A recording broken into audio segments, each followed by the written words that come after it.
How do you compete against much bigger competitors with much bigger marketing budgets?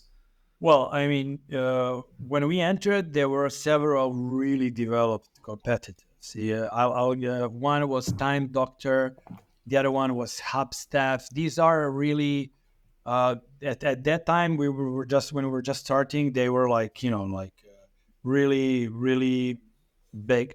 They already had more than 10,000 keywords in the first 100 results on Google. They had like many of these developed.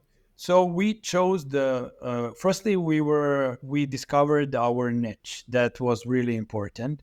Then we focused really hard on gaining the first customers there. Then once we discovered what is actually our real niche, not the one that we thought would be the real niche, we exploited that. We expanded enormously the cluster, the keywords that we were targeting, and both internally and externally, we went really hard for these.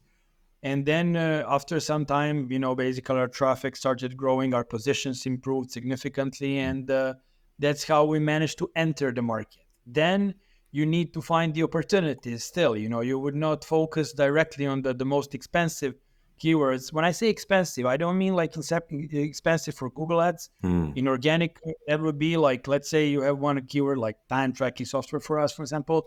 For this tool, if I don't build like links on a regular basis, our ranking will drop. So I need to maintain it all the time. You need to maintain those Right. keywords. That's one of the secrets also. So once you know which keywords, but you have to focus on, and for that you also need to have great tracking. That's another thing, like by using other tools, but that's another thing. You need to know which keywords are actually bringing you product qualified leads, conversions. I mean, and then once you know them, you need to exploit that as much as possible. Dig like really deep, and forget about distractions. Forget about like the keyword that might bring you more traffic and it might bring you a lead. Like focus only on the one that you really know brings you leads, and stay as long as possible there until you gain more funds to explore more. And that's how you basically build the whole strategy. Later on, you can build new features as you grow. You will, for example, now we have some insider threat detection tools, something that's like not really our core market, but we're moving into that market. It's more like security feature.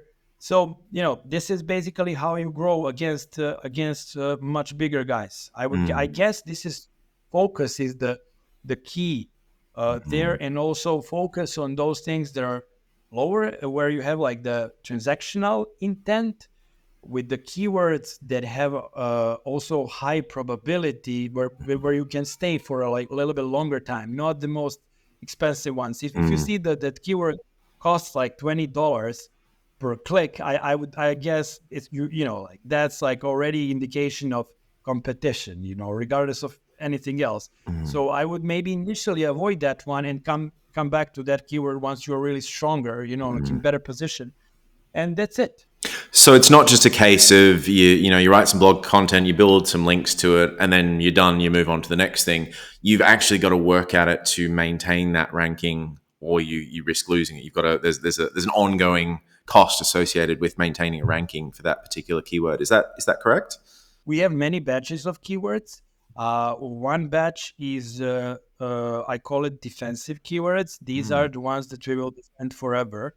Basically, we will constantly build internally, externally links, because we know those keywords are bringing us leads, like and product qualified leads. Then you have the other batches. One is low hanging fruit, for example, batches. Those are, let's say, keywords that are from where you rank from, let's say, 5th to 15th position on Google. So basically, with the relatively minor effort, you can get to the first 3, 4, 5 positions where you will be able to, generate leads. Statistically, only what happens on I think first 8 positions is, like it's gonna be like maybe 99% of leads. So like people don't scroll. People use like like only those. Still, they use like only like what's on the first page at least. So if you're not on the first page, you don't exist, and that's it.